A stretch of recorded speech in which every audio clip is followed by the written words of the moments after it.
ప్రేమ నమ్మకం గల ప్రియ పరలోకపు తండ్రి, మీ కృపా ప్రేమ మహదేశ బట్టి ప్రశస్తమైన మీ సన్నిధానములకు బలింపబడే కొరపిన రక్తాన్ని బట్టి మరొకసారి వందనాలు స్తుతులు స్తోత్రం చెల్లించుకుంటున్నాం.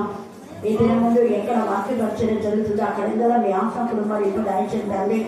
దేవశ్రీ అంటే సంఘం అని ప్రతి బిడ్డ గుర్తించడానికి మీకు కృపాన్ని కలుగ చేయండి. అలాగనే ప్రత్యేకంగా స్త్రీలకు కావాల్సిన జ్ఞానాన్ని, వివేకాన్ని, సమయాన్ని, చాతుర్యాన్ని, నైపుణ్యాన్ని మీరు దయచమని ప్రార్థిస్తున్నాం. దేవా, ప్రతి స్త్రీ జ్ఞానం కలిగి నోరు తెరవటానికి కృపగల ఉపదేశం చేసే స్త్రీలుగా మీరు తయారు చేయమని ప్రార్థిస్తున్నాం. అట్టి స్త్రీలు యెహోవా యందు భయభక్తి కలిగి గమనుల యొద్ద తమ పనులు కొనియాడాలుగా ఉంటాయి అని మీరు సెలవిచ్చినారు. అలాంటి స్త్రీల భక్తులు మాత్రమే గౌనుల యొద్ద పేరుకొనిన వారు ఉంటారని కూడా లేఖన భాగంలో మీరు తెలియజేస్తున్నారు తండ్రి. ప్రతి స్త్రీ తమ యొక్క భర్త నీకు భయభక్తి గల భర్తగా తయారు చేయడానికి జ్ఞానం కలిగి కృపగల ఉపదేశం చేసినప్పుడు దేవా, వారి భర్తలు ఉన్న చెడు ఆలోచన, చెడు తలంపులను మీరు లయపరిచి రోషం గల దేవుడి బిడ్డగా మీరు తయారు చేయగల తండ్రి. మీకే స్తోత్రం దేవా, మీకే స్తోత్రం, మీకే స్తోత్రం, మీకే స్తోత్రం. ఏమని పాటుగా ఉన్న మోషేను నా ప్రభా దేవా, నా తండ్రి హెచ్చరిక చేసి మెలుగు కలిగి తన కుమార్ని రక్షించుకున్న సిప్పోను అలాంటి జ్ఞానము మీ బిడ్డలకు మీరు దయచేయాలని ప్రార్థిస్తున్నాయా. స్తోత్రం దేవా, మీకే స్తోత్రం, మీకే స్తోత్రం, మీకే స్తోత్రం. నశించిపోతున్న లోకంలో చాలా మంది నా ప్రభా లోకంలో కలిసిపోతున్న ఈ పరిస్థితుల్లో ప్రతి తల్లి తమ భర్తను, తమ పిల్లలను, తమ వంశీకులను, తమ ఇంటి వారిని కాపాడుకునే జ్ఞానం కలుగొచ్చేమని ప్రార్థిస్తున్నాం. దేవా, రోషం గల దేవుడి బిడ్డగా మీకు మహిమకరమైన తల్లులాగా ఉండటానికి మీ కృపాసాన్ని దాల్చేలాక దేవా, ఈ దినమందు దాను వంశపు మాత్రమే ఒక స్త్రీని, ఒక తల్లి గురించి మేము జ్ఞాపకం చేసుకుంటున్నాం. వాక్యం వినింటారు అంటే ఇక్కడ రెగ్యులర్ గా ప్రతి సంవత్సరం ధ్యానం అంటే బుధవారం రోజు బైబిల్ స్టేల్లో ధ్యానం చేసేటప్పుడు విన్నవాళ్ళు కూడా కొందరు ఉన్నారు కొన్ని సంవత్సరాలుగా. అలాగనే అనుదినం ధ్యానం చేసే ధ్యానంలో కూడా కొందరు ఉంటారు. అయితే కొత్తగా వినే వాళ్లకు బాగా చదవండి. ఎన్నిసార్లు వీలైతే అన్నిసార్లు చదివి అందులోని సత్యాన్ని గ్రహించి సత్యం ప్రకారం జీవించడానికి మనం మొదలు పెడతాం. ముఖ్యంగా అది మనం ఎన్నిసార్లు చదివాము, ఎన్నిసార్లు విన్నాము, ఎన్నిసార్లు చెప్పాము అన్నది ప్రాధాన్యత కాదు. నువ్వు 100 సార్లు చదివినా వాక్యం గ్రహించకపోతే అది వేస్ట్. నువ్వు 100 సార్లు వాక్యం చెప్పినా బ్రతుకును మార్చుకోకపోతే అది కూడా వేస్టే. నువ్వు ఎన్నిసార్లు చదివినా ప్రార్థించవలసిందిగా ప్రార్థించకపోతే, దేవుడికి ఇవ్వాల్సిన సమయం ఇవ్వకపోతే, నేను రోజు వస్తున్నా, ఎన్నిసార్లు వచ్చినా ప్రతిరోజు వచ్చినా కూడా అది వృధాయే. ఎందుకు అంటే బుద్ధి గల కన్యకలు, బుద్ధి లేని కన్యకలు ఎప్పుడు లైఫ్ లో మర్చిపోదు కదా. ఈ బుద్ధి గల కన్యకలు, బుద్ధి లేని కన్యకలు ఇద్దరూ ప్రయాణం చేస్తున్నారు. పెళ్లి కుమారుడు ఎక్కడ ఉంటాడు, ఎక్కడికి వస్తాడని చెప్పాడు ఒక ప్లేస్.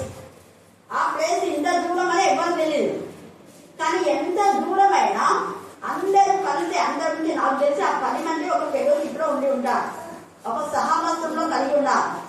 సహవాసంలో ఉన్నారు, విలువగా ఉండి ఉండొచ్చు. మేబీ వాళ్ళతో కలిసి వీళ్ళతో కూడా ప్రయాణం చేస్తున్నారు ఎంతో దూరం. వాళ్లకు వాక్యం ఉంది చేతిలో, మరి ఏముంది, నూనె కూడా ఉంది. కొంతమందికి వాక్యం చేతిలో ఉన్నది, హృదయంలో ఉండదు. హృదయంలో ఉన్న నూనె ఎక్కడికో వెళ్ళిపోయింటది. హృదయం నిండా నూనె ఉంటే దేవుని రాజ్యంలో మనం హక్కుదారులు అవుతాం. అలాగనే వీళ్ళు వాళ్ళ వాక్యంతో పాటు కూడా నూనె అంటే దీపం వెలుగుతూ ఉండి ఇన్ ద సేమ్ వే వాళ్ళు నూనె గుడిని తీసుకొని వెళ్తుంటే బుద్ధి లేని కన్యకలు అనుకున్నారు, ఏమవుతాం అబ్బా, త్వరగా వస్తానన్నాడు కదా, గమనం బుద్ధేది తీసుకుపోవాలా అనేది అవివేకం, అంటే సొంత ఆలోచన. సుబుద్ధిని ఎప్పుడు ఆధారం చేసుకున్నా అనేకమైన శ్రమల, శోధనలో, వేదనలో, రోజుల్లో పడిపోతారు. గుర్తుపెట్టుకోండి, సుబుద్ధి కాదు, వాక్యంలో ఉన్నది ఉన్నట్టుగా మాత్రమే మనం చూస్తాం. మనం దాన్ని కలపకూడదు, తీసేయకూడదు. కలిపి చెరపడి బోధన అనుకోండి, ఏది కొంటే అలాగనే. అక్కడ వీళ్ళందరూ కూడా ప్రయాణం చేశారు. వాళ్ళందరూ కుడికి నిద్రించి రాయబడింది. అంటే కునగలను నిద్రించడం అనే మాటలో వీళ్ళు కునగలం అంటే ఇలా కుడుతుంటారు. ఇలా కుడికినా కూడా వాళ్ళకి వెంటనే నెలకొస్తుందా లేదా, అవునా ఉందా, చూస్తుందా. చాలా మంది వాక్యం చెప్పేటప్పుడు ఇలాగా కళ్ళ వెంటనే నిద్రించి అలా అనుకుంటాం. వాళ్ళని ఎవరు అనుకున్నా కూడా, వాళ్ళని ఎవరు తక్కకున్నా కూడా కునుకునే ఉంటారు. ఇట్లా హల్లెలూయా అనుకుంటారు. లేపాలి. అర్థమైందా?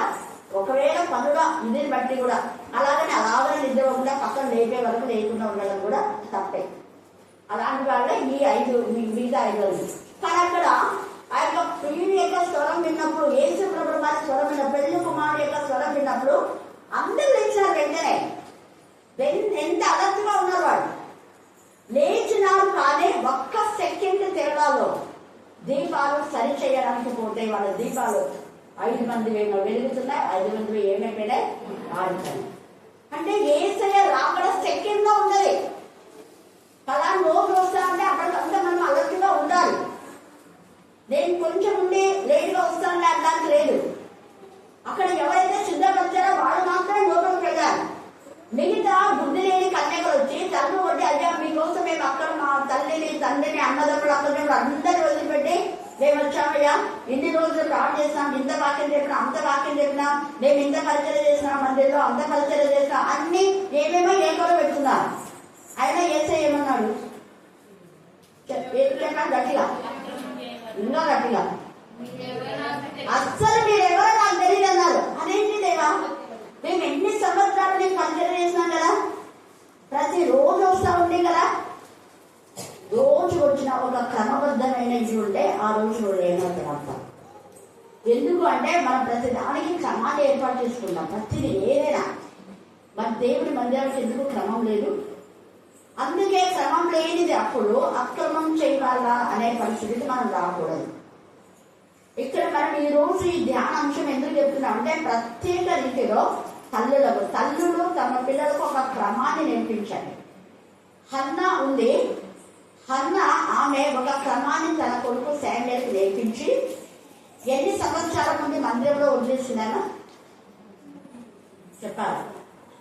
పాలు విడిచినప్పుడు ఉంది కదా, అంటే వాడి మాటలు ఇచ్చినప్పుడు అక్కడికి వెళ్ళంగానే మొక్కి నమస్కారం సాగిలపడి చెయ్యి అనే లోపలనే సాగిలపడి నమస్కారం చేసినారు. ఏరియా హల్లెలూయా హల్లెలూయా. అక్కడ అప్పగించింది వెళ్ళిపోయింది. ఒక క్రమం. నేను మరలా ఈ టైంలో చేస్తాను అయ్యి గారు అని ముందుగానే చెప్పిన మాట ప్రకారమే చేస్తున్నాను. అక్కడ దైవజనుడితో ఏం చెప్పిందో అలాగనే ఆమె చేసేసింది. మళ్ళీ ఆప్షన్ తీసుకోవాలా, నాకు ఒక్కడే కొడుకు కదా, మళ్ళీ ఇంకో కొడుకు పుట్టే వరకు మేము పెట్టుకుంటాంలే, లేకపోతే అది ఇది మాకు ఇంట్లో ఎవరున్నాం మేము ఇద్దరమే కదా, అందరూ వాళ్ళు అప్పటికే వృద్ధాప్యంలో ఉన్నారు, వీళ్ళుంటే కొంచెం పనిచేస్తారు నాకు, ఇవన్నీ చెప్పలేదాము. ఏదైతే మొక్కుకున్న ప్రకారం ఆమె చేసింది. తర్వాత సలోమి కూడా 2 కొడుకులు బాగా యవనస్తులు పనిచేసేవాళ్ళు. కానీ ఏసే పిలిచాడని చెప్పంగానే వెంటనే వెళ్ళిపోండి అనింది. మళ్ళీ నాకు ఇక్కడ వచ్చి రోజు కొంచెం పని చేసుకుంటా, మీరు ఏసే తర్వాత పని చేద్దరు కానీ అని చెప్పాలా.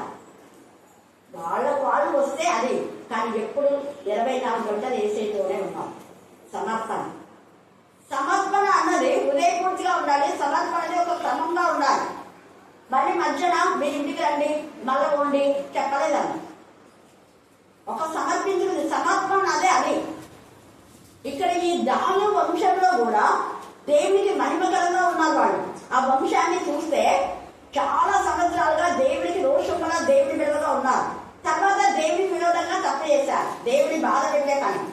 ఎప్పుడైతే దేవుని బాధ పెట్టే పని చేస్తామో అప్పుడే మన ఇంట్లో అశాంతి, అసమాధానం అన్నీగా.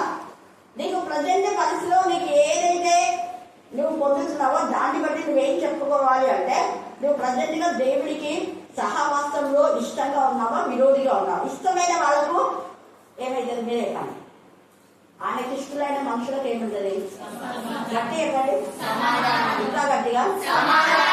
మరి నీకు సమాధానం లేదు అంటే నువ్వు దేవుడికి ఇష్టంగా ఉన్నావా లేదా, మీరే కాదు నేనంతే చెప్పండి. ఇష్టంగా ఉంటే సమాధానం అన్నారు, మరి ఇష్టంగా లేకపోతే. కాబట్టి మనం ఏం చేయాలి, సర్చ్ చేసుకోవాలి. ఏ విషయంలో మేము దేవుడికి ఇష్టం కాలేము వెంటనే ఆత్మపరిశీలన చేసుకోవాలా. ఎందుకంటే దేవుడు న్యాయస్థుడు, ఆయన ప్రతిదీ న్యాయమైన విధానంలోనే చేస్తూ ఉంటాడు. ఆయన న్యాయకర్త అయిన దేవుడు, ఆయన చెప్పింది చేస్తాడు, చేసేదే చెప్తాడు, వేరేది ఏం చెప్పాను. ఇశ్రాయేలును కూడా కొన్ని సంవత్సరాలుగా దేవుడికి విరోధంగా చేసినందుకు దేవుడే వాళ్ళకు విరోధి అయిపోయినాడు. విరోధి అయిపోయి కొన్ని సంవత్సరాలుగా అన్ని జనులకు అప్పగించేస్తాడు. ఇక్కడ మనం చూస్తే దాను వంశం గురించి మనం చూస్తే దాను వంశం ఎలా ఉందో చూద్దాం. చూడండి, ఇవన్నీ చెప్పడానికి కారణం అదే. దాను వంశం వాళ్ళు దేవునికి విరోధంగా చేసి శాపాలు తెచ్చుకుంటారు. మళ్ళా దేవుని ఎందుకు భయపెట్టగల ఈ స్త్రీని బట్టి దేవుని యొక్క గ్రంథంలో లిఖితం అవుతారు. మనం చూస్తే ఆదికాండము 49:16-18 చదవండి. 16-18. దాను ఇశ్రాయేలు గోత్రికుల వలె తన ప్రజలకు న్యాయము తీర్చును. ఒక్కడి తన ప్రజలకు ఏం చేస్తాడ? న్యాయము. న్యాయం అంటే తప్పును తప్పు చెప్పాలా, సరైనది సరైనది. ఏమైనా తప్పు, ఇది మీ తప్పు, ఇది మీరు సరిగా చేయండి, సరిదిద్దుకోండి, అది న్యాయం అంటే.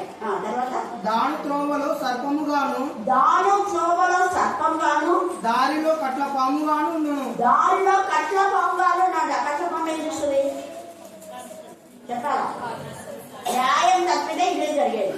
అది అక్కడ రెండు పైననేమో ఈ యొక్క నిజంగా అనేకులకు న్యాయం తీర్చే యెహోవా న్యాయం తీర్చేవాడుగా ఉన్నాడు. ఇన్ ద సేమ్ వే దారిలో కట్ల పాము అంట. అంటే నువ్వు రైట్ వేలో వెళ్తున్నప్పుడు ఇది నేనేం చేయదు, హాని చేయదు. మోషే చేతిలో కూడా పాము ఉంది, కానీ మోషే హాని చేసిందా? చెయ్యలేదు. మోషే హాని చేసిందా? పాము చెయ్యలేదు. అదే పాము అనేకులకు మేలు చేసింది. అదే పాము దుష్టులను చంపి పడేసింది.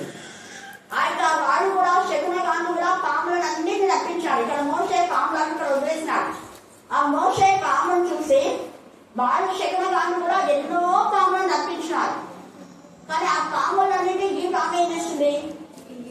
గట్టిగా కదా, గట్టిగా అవన్నీ మింగి వేసింది, అదే చంపింది. కానీ వాళ్ళు మోసే ఏమైనా చేసిందా? చెయ్యాలి. గుర్తుపెట్టుకోండి, దేవుని పిల్లలకు ఎప్పుడు మన చుట్టూ కూడా దుష్ట శక్తులున్న హాని జరగవు అనేది ఇక్కడ మనకు నేర్చుకున్న సత్యం. ఒకవేళ హాని జరిగినా ఆ హాని మనకు రెండంతర ఆశీర్వాదం కోసమే. యోగుకు హాని చేశాడు అపవాది, కానీ రెండంతర ఆశీర్వాదం వచ్చింది. దావీదు కూడా శ్రమనంతా కొడుకు త్రోవ ఇచ్చింది. శ్రమనంతా నాకేమైందంట? మేలే అని చెప్పాలి. ఏమైంది? హల్లెలూయా, హల్లెలూయా, హల్లెలూయా. వాక్యం పైన ధ్యానం చేయండి. ఎంత చక్కగా అక్కడ దావీదు మాట్లాడతారు. దావీదుకు వచ్చిన శ్రమ తల వెంట్రుకలు అంటే ఎక్కువ శత్రువులు. మరి అలాంటి దావీదు ఎల్లప్పుడూ క్రమం తప్పకుండా రోజుకు 3 మార్లు ప్రార్థిస్తున్నారు. టైం ప్రకారం 7 మార్లు చూపిస్తున్నాడు. అందుకనే దావీదు వంశంలో దేవుడు ఆశీర్వదించాడు. ఈ దాను వాళ్ళు కూడా యూదా గోత్ర సింహం లాగా దేవుడికి మహిమకరంగానే ఉంటారు. తర్వాత మనం చూస్తే ద్వితీయోపదేశకాండం 34:25 చదవండి. ద్వితీయోపదేశకాండం 34:25. 33:25 చదువు.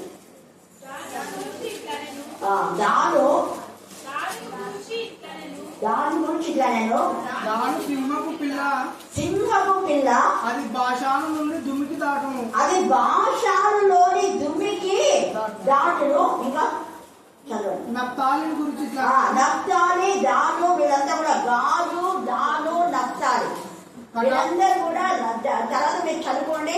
చాలా లేఖన భాగాలు ఉన్నాయి. అంటే తండ్రి దేవుని యొక్క ఆశీర్వాదాలు ఇవి.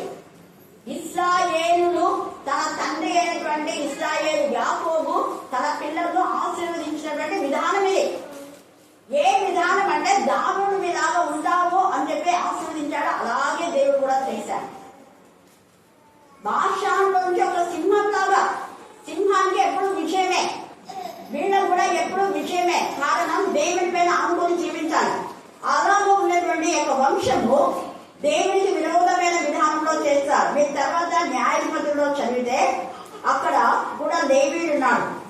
ఆ లేవీయుడి యొక్క మరి ఆ లేవీయుడు ఏం చేస్తున్నాడు అంటే, మనం న్యాయాధిపతులు 13లో మీరు తర్వాత చదువుకోండి.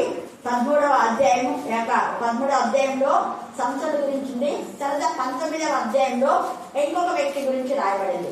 ఇద్దరు ఇక్కడ దాను వంశంలో సంసోను దేవుడు ఎంతగా ఆశీర్వదిస్తాడు, కానీ దేవుడికి విరోధంగా పాపం చేస్తాడు. తర్వాత 19వ అధ్యాయంలో చూస్తే న్యాయాధిపతులు 19లో అక్కడ దేవుని చిత్తాన్ని నెరవేర్చవలసిన వ్యక్తి ఒక పెద్ద ఆయన చెప్తే కూడా వినడు. 19వ అధ్యాయం అంతా చదవండి. పెద్ద ఆయన అంటే వాళ్ళ మామ, ఆమె ఉపపత్ని, ఒక భార్య ఉండగా ఇంకొక భార్య చేసుకుని ఉంటారు. కానీ ఆమె దేవునికి విరోధంగా పాపం చేస్తుంది, భర్త చేయడు, ఆమె చేస్తుంది. అయితే ఆమె చేసిన పాపానికి మరలా భర్త క్షమించి ఆమె ఇంటికి తీసుకొస్తామని చెప్పి పోతే వాళ్ళ మామ చాలా సంతోషపడి, నాయన ఈ రోజు అంటే వీళ్ళిద్దరికి సమాధానం ఉందో లేదో చూడాలని పాపం వాళ్ళ మామ రోజు వెళ్తానని, అల్లుడు అంటే వద్దు, వెళ్తానంటే వద్దు, ఇలా అంటుంటే అతను ఏం చేసినా, లేదు ఈరోజు ఖచ్చితంగా వెళ్ళాల్సిందే, వద్దు నాయన రాత్రి వెళ్ళి పోవద్దు అని చెప్తాను పెట్టాడు. సొంత ఆలోచనలు, లేదు వెళ్ళాలంటే వెళ్ళాలని ఒక్కొక్కరిని తీసుకొని రాత్రి వేళ వెళ్తూ ఉంటాడు. అన్ని దేశంలో వాళ్ళు కనుక్కోకూడదు. మీరు పంతం చదవండి, నేను క్లుప్తంగా మీకు చెప్తున్నా. స్వబుద్ధిని ఆధారం చేసుకుంటే ఎంత శిక్ష వస్తుందో అని. ఇశ్రాయేలు గోత్రంలో కూడా స్వబుద్ధిని ఆధారం చేసుకున్నది కొన్ని సంవత్సరాలుగా శిక్షణ అనుభవించినారు. వాళ్ళ పిల్లలకు ఆ శాపం వచ్చింది. అందుకు నేను ఈ మాట మీతో మాట్లాడుతున్నాను. అక్కడ ఆమె నిజంగా ఆ రాత్రంతా మనం అన్యుల దేశంలో ఉండకూడదు కదా అని అంటే ఎఫ్రాయిం ఒకరి దగ్గర ఆ యొక్క మరి బెన్యామీను గోత్రికులు కూడా అక్కడ ఉన్నారు. ఆ ప్రాంతం అంతా ఆ ప్రదేశంలో ఒకరి ఇంట్లో వీళ్ళు నివాసం చేస్తే కొంతమంది అల్లరి ముఖ వచ్చి ఆమె పాడు చేస్తారు.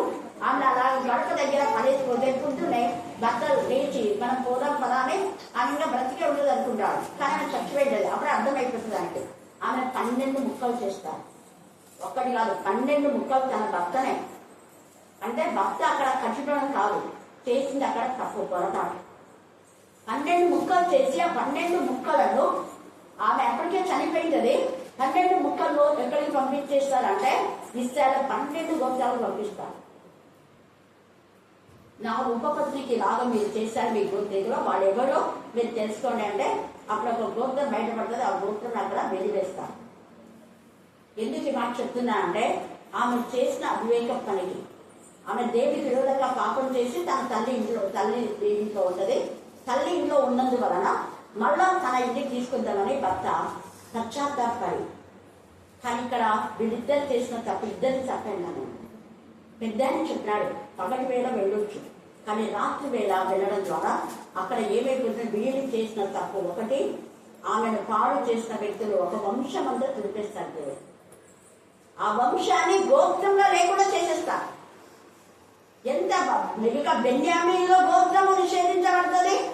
తర్వాత దాను గోత్రం కూడా, 2 గోత్రాలు దేవుని విరోధమైన పాపం చేయడం ద్వారా వాళ్ళ తదనంతా వాళ్ళ పిల్లల శాపం వచ్చి ఎప్పుడో వాళ్ళు బెస్టర్ అవుతారు. తర్వాత ఇక్కడ కూడా వీళ్ళు చేసిన శాపాన్ని మనం చూస్తే ఈమెయితే ఎంత ఆశీర్వదించబడింది చూడండి. ఈ స్త్రీ దాను వంశంపురాలకు ఒక స్త్రీ పుట్టినవాడు.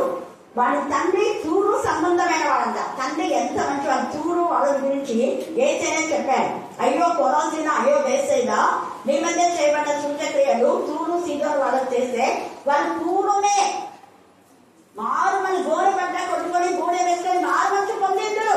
మీకు చేసిన మేళను మరి మీ కుటుంబం అంతా ఎలా ఉంది? మారు మంచి పొంది దేవుడి సన్నిధికి మహిమకరంగా దేవుడి గణపక్ష విధానంలో ఉందా? ప్రశ్న వేసుకుందా? దేవుడు చేసిన మేళను మర్చిపోయారు. అందుకే అయ్యో అన్నాడు.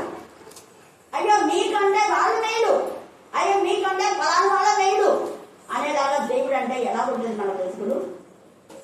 అక్కడ తూరు సీదోను గురించి ఏసై అంటాడు, వాళ్ళు పూర్వమే గోనె పట్ట కట్టుకొని గూడె వేసుకొని మారు మనసు పొంది దేవుడికి ఇష్టంగా హత్తుకొని అనుకొని జీవించేవాళ్ళు. కానీ మీరు మేలు పొందుకున్నా కానీ మీ ఇష్టానుసారం ఒక క్రమం అనేది లేదు మీరు బ్రతుకులు అన్నట్టు అక్కడ ఎక్కువ అద్భుతాలు చేయాలి.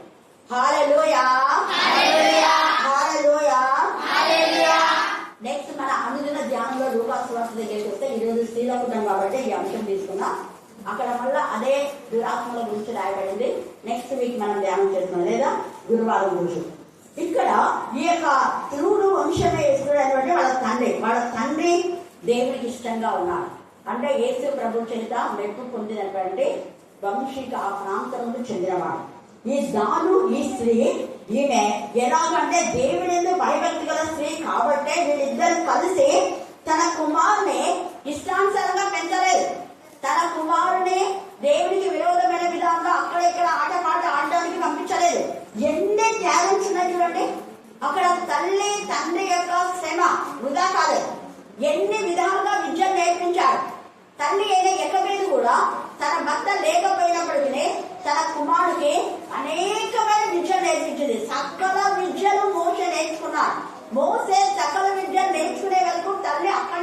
హల్లెలూయా హల్లెలూయా హల్లెలూయా. అన్ని జనుల మధ్య ఉన్నప్పటికీ ఎకవేరు మోషేకు సకల విద్యలున్న వాటితో పాటు శ్రేష్టమైన విద్య ఇదేనాయనా. నువ్వు రాజకుమారుడు కాబట్టి, రాజకుమారుడుగా పెంచబడుతున్నావు కాబట్టి నువ్వు ఎన్ని విద్యలను నేర్చుకో.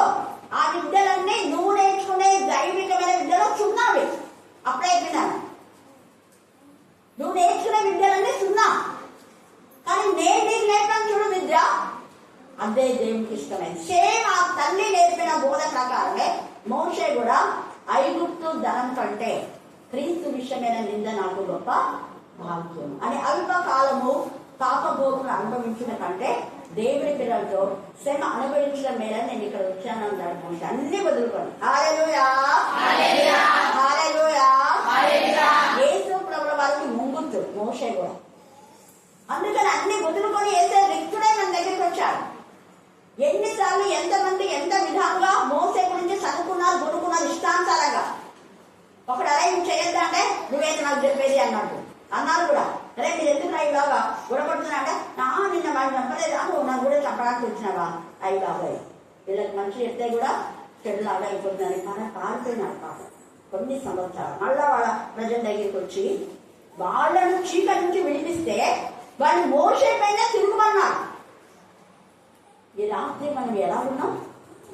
దేవుడు చేసిన మేళ్లకు దేవుడికి తిరుగుబాటు జీవితంలో క్రమబద్ధమైన జీవితం లేదు. ఈ తల్లి తండ్రి అయితే చూడండి వాళ్ళ కుమారుడికి ఎన్ని అన్ని మీరు కౌంట్ చేసుకోండి. తర్వాత ఇక్కడ చూస్తే ఒక్కొక్కటి మీరు ధ్యానం చేసుకోండి. వధువులు సంబంధమైన వాడు పడుతుంది. అతడు అంటే ఈ కుమారుడు హూరాము. హూరాము ఆయన పేరు ఏం పేరు చెప్పండి? హూరాము. అందరూ చెప్పండి చెప్పండి. హూరాము వేరే, హీరాము వేరే. హీరాము రాజు. ఒక రాజు ఈ హూరాము గురించి సత్యమే చేస్తున్నాడు. ఒక రాజు హూరాము గురించి వాళ్ళ తల్లి గురించి చెప్తున్నాడు. వాళ్ళ తల్లి చాలా మంది ఎన్నో ఉన్నాయి, కొంచెం రాస్తున్నారు. ఆమె చాలా దేవుడికి భయభక్తి కలది. వాళ్ళ తండ్రి దూరం సంబంధమైన వాళ్ళు. వాళ్ళ పిల్లలు ఎంత ఇదిగా పెంచారు వాళ్ళు. వాడు నాకు కూడా ఉపయోగకాలే, నీకు కూడా ఉపయోగకాలే, దేవుని మందిరంలో ఉపయోగకాలే. హల్లెలూయా హల్లెలూయా హల్లెలూయా. దేవుని మందిరంలో ఉపయోగపడే కుమారుడిగా తయారు చేశారు. ఈ రాత్రి నీ పిల్లలు దేవుని మందిరంలో ఉపయోగపడే కుమారుడుగా కుమార్తెలుగా తయారు చేస్తున్నావా? హన్నా తన కుమారుడిని అలాగే తయారు చేసింది. శామ్యూయల్ బాగానే ఉన్నాడు, కానీ ఎంత చెప్పినా కూడా తన కుమారుడు వినలేదు. అందుకే దేవుడు అంటాడు నీలాగా నీ పిల్లలు లేరు. ప్రజలు కూడా అంటారు నీలాగా నీ పిల్లలు లేరు. అందుకనే సమేలు పిల్లల పైన కూడా దేవుడికి కోపం వచ్చేసి న్యాయాధిపతిగా ఉండకుండా తీసేసి రాజులు కావాలని రాజును ఏర్పండి అని చెప్తారు. అది అక్కడ జరిగేది. సమయాన్ని బట్టి వాళ్ళ కుటుంబం క్షమించలే దేవుడు. తప్పు చేసిన వాళ్ళు ఎవరైనా క్షమకు అక్కడ ఏం చేస్తున్నారు? అప్పుడు కాదు, క్షమించవలసిన పనులు వాళ్ళు చేయాల, క్షమించరాని పనులు వాళ్ళు చేస్తున్నారు. అదే ఏంటంటే దేవునికి ఇచ్చిన మాటను నెరవేర్చకపోవడమే. అందుకే అంటాడు మీరు మొక్కుకోకపోయినా పర్వాలేదు, మొక్కుబడి చేయకుండా మంచిది కాదు. ఇక్కడ ఇంత ఇదిగా గీయక ఈ ప్రాంతం ఉన్న ఆమె తన కొడుకును సొలొమోను దగ్గరికి పంపుతుండే. అంత దూరం నేను ఎక్కడ పంపుతాను అనలేదు. ఒక నిబంధన, ఆ మందిరం పూర్తి అయ్యే వరకు తన కొడుకుని అక్కడికి పంపుతా ఉండాలి. అతడు బంగారంతోను ఒకటి, రెండవది వెండితోను, మూడవది ఇత్తడితోను, నాలుగవది ఇనుముతోను, ఐదవది రాళ్లతోను, ఐదవది మ్రాళ్ళతోను, ఆరవది ఊదా నూలుతోను, ఏడవది నీలి నూలుతోను, ఎనిమిదవది సన్నపు నూలుతోను, తొమ్మిదవది ఎర్ర నూలుతోను పని చేయగల నేర్పరి అయిన వాడు సకల విధముల చెక్కడకు 10 ఇంకా ఉన్నాయి, దాదాపు 12 ఉన్నాయి. మచ్చులు కల్పించలేదన్న యుక్తి కలిగి ఏ నీ పని వారికి నీ తండ్రి అయిన దావీదు అని ఏలిన వాడు నియమించిన ఉపాయశాలులకు కూడా సహకారి అయి వాటన్నిటిని నిరూపించడకు తగిన సామర్థ్యం కావాలి. నిరూపించగలవాడు. నువ్వు నిరూపించుకోగలవా? దేవుడికి నేను ఈ వాగ్దానం చేసినా దీన్ని నెరవేర్చినానని, దేవుడికి నేను ఈ ఒప్పందం చేసినా నిరూపించుకోగలవా? లేదా ఒక వ్యక్తికి నేను ఈ మాట ఇచ్చిన ఆ మాట నెరవేర్చుకున్నాను చెప్పగలవా? చూడండి, ఇతరులకు ఒకవేళ మనుషులు హాని చేస్తే దేవుడు క్షమిస్తాడు, కానీ పరిశుద్ధాత్మకు ఏదైనా మనం అనుకోని చేయకపోతే ఇక్కడ క్షమాపణ లేదు, ఎక్కడ లేదు, అక్కడ లేదు. నేను అందుకే ఒక్కొక్కసారి టైం ఏంటంటే ఈ చాపలు కూడా కింద అది కూడా వేసుకోను, వచ్చి అలాగే ప్రే చేస్తాను. ఓకే, అలా జడేసుకొని వచ్చి స్టార్టింగ్ ప్రే చేసేస్తాను. అంతలోపల రోజు మనీ వాళ్ళు. అందుకే కరెక్ట్ టైంకి వచ్చిన వాళ్ళకు చిన్న గిఫ్ట్ ఇచ్చినాం. ఈరోజు ఎవరు వస్తారో కరెక్ట్గా 7 పొందుతానే సరే 3 వచ్చినారు. హల్లెలూయా, హల్లెలూయా. తర్వాత వచ్చేసి ఇంకొక 5 నిమిషాల తర్వాత ఇంకొక 10 పిల్లలు వచ్చినారు. ఎందుకు నేను ఈ మాట చెప్తున్నానంటే దేవుడికి ఒక నిబంధన మనం చేసుకుంటే నిబంధన కట్టుకోవాలి. అది దేవుడు పోతుంది మన నుంచి ఏం చూడాలి. ఆయన రోషం వల్ల దేవుడు అని దహించి అగ్ని ఎంత నొచ్చుకున్నాడు దేవుడు. వీళ్ళు పనులకు టైం స్పెండ్ చేస్తారు కరెక్ట్గా. కాలేజీకి, వాళ్ళ స్కూళ్ళకు, వాళ్ళ ఆఫీసులకు, బస్సుకు, లేదా ఒక డాక్టర్ దగ్గరికి వెళ్ళాలంటే కరెక్ట్ టైంకి ఫలానా టైం ఇచ్చినారు. నేను వెళ్తున్నాను. నేను కూడా అదే డాక్టర్ దగ్గర వెళ్తున్నాను. కానీ తర్వాత సందేమా ఇంకో రోజు టైం తీసుకొని వెళ్ళినా మన వచ్చి ఆమె 4వ మాట చెప్పిపోయింది. అంటే నువ్వు చెప్పిన టయానికి, డాక్టర్ చెప్పిన టయానికి ఖచ్చితంగా వెళ్తావు, ఆఫీస్ ఖచ్చితంగా వెళ్తావు, స్కూల్కు, కాలేజ్కి వచ్చిన పనికి ఖచ్చితంగా వెళ్తావు. 5 నిమిషాలు వెళితే వాళ్ళందరూ కలిసి కొనుక్కుంటే ఈయన కోసమే లేట్ అయ్యి ఆటో అంటుంటారు. ఇవన్నీ ఉన్నాయి. కానీ దేవుడు అంటే భయం లేదు అన్నమాట. భయం భక్తి లేదు. ఉంటే ఖచ్చితంగా వస్తాం. ఇక్కడ చూడండి, అంటే అది నిరూపించుకుంటాం. దేవుడు అనే భయం ఉంది అని ఒక నిరూపణ. అది నేను మీతో మాట్లాడేది ఒక నిరూపణ. ఇంతకుముందు నేను చెప్పినప్పుడు టైం ఇప్పుడంటే పెళ్ళైంది. నేను వచ్చేసరికి అన్ని గురించి చేపలంతా వేసేవాళ్ళు. రత్నాల్లో కొంతమంది, అప్పుడున్న పిల్లలు ప్రశాంతి కానివ్వండి, జ్యోతి కానివ్వండి, ఇంకా కొంతమంది పిల్లలు నాకంటే ముందే వచ్చి ఇదంతా కొంతమంది ఊరికి శుభ్రం చేస్తున్నారు. చిన్నారి డ్రెస్సి, ఇంకా మాకి ఒకరోజు ఇక్కడ 15 రోజులు పిల్లలే అంతా శుభ్రం చేసి వెళ్ళిపోతారు. నిన్న రత్న మనీ కూడా శుభ్రం చేశారు. దేవుడు అనుభవించినాక ఎందుకు చెప్తున్నా అంటే ఇవి చేయాలి. ఇంతకంటే ఎక్కువగా దేవుడికి సమయం ఇవ్వాలి. సమయం. ఈ తల్లిదండ్రులు ఎంత ఆ పిల్లల్లో క్రమశిక్షణలో పెంచుంటే ఎన్ని టాలెంట్స్ వచ్చినాయి. తమ పిల్లల్లో పనికి పంపడానికి చేయలేదు. ఎక్కడంటే అక్కడ ఏ పని అంటే ఆ పని. కానీ దేవుని మందిరానికి ఉపయోగపడే పనిని నేర్పించాలి.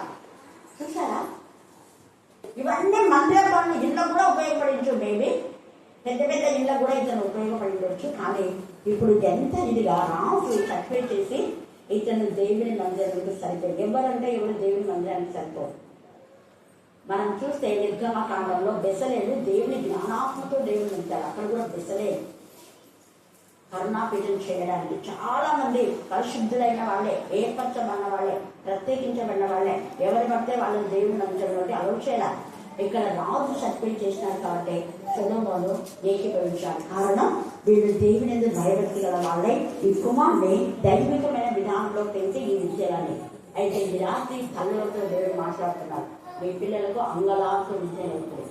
కన్నీటి ప్రార్థన దేవుడి మందిరంకి వచ్చి ముందే వచ్చి ఒక అర్థమంటే కన్నీటి ప్రార్థన చేసుకో, మీ కుటుంబం ఎలా ఉంటుందో అలాగే చేసుకుని వాళ్ళ కుటుంబాన్ని సమాధానం ఉన్నారు. ఎవరైతే దేవుడి మందిరానికి ముందుకే రాక కన్నీరు కాచారో వాళ్ళ కుటుంబాలన్నీ అప్ అండ్ డౌన్స్ ఉంటాయి. కాబట్టి చూడండి ఎంత ఇదిగా అక్కడ సహకార్యే వాటన్నిటిని నిరూపించుటకు తగిన సామర్థ్యం కలవాడు. ఇప్పుడు నా ఏదైనా వాడు చెప్పి ఉన్న గోధుమలను, ఎవలను, నూనెను, ద్రాక్షారసమును నీ సేవకుల చేతికిచ్చి వారిని సాగనంపిన ఎలా మేము నీకు కావలసిన వాములను లెబానోను నందు కొట్టించి వాటిని నీ కొరకు సముద్రం మీద తెప్పలుగా ఎప్పేకు కొనివెచ్చదము. తర్వాత నీవు వాటిని యెరూషలేమునకు తెప్పించుకొనవచ్చును అని రాశారు. ఇంకా మనం చూస్తే ఇది ఇక్కడ రాజు ఇచ్చినాడు. ఆ తండ్రి గురించి కూడా సర్వే చేసి ఇక్కడ గ్రంథంలో లిఖించబడింది. నీ తల్లిదండ్రుల పేరు ఇక్కడ వ్రాయబడుతున్నాడా? ఈ కుమారుని బట్టి. ఈ కుమారుడికి ఎంత ఘనత వచ్చింది. ఒక కుమార్తెకి ఎంత ఘనత వచ్చింది. ఎక్కా కుమార్తె వాళ్ళ నాన్న చావమంటే చావడానికి సిద్ధపడింది. కానీ నువ్వు తండ్రివేనా? తండ్రి మీద నన్ను ఇలా అప్పగిస్తావా? నేను ఒక్కదానే కదా. నా కన్యతో ఏం కావాలి? అందరు పెళ్లి చేసుకొని మనకి హాయిగా ఉన్నారు. దేవుడు పెళ్లి చేసుకోవద్దా? నన్ను పెళ్లి అవునా కన్యక ఇలా ఉన్నామని దేవుడిని ఆలోచన చేశావా అని యుద్ధ కుమార్తె. న్యాయాధిపతులు 11:30 తర్వాత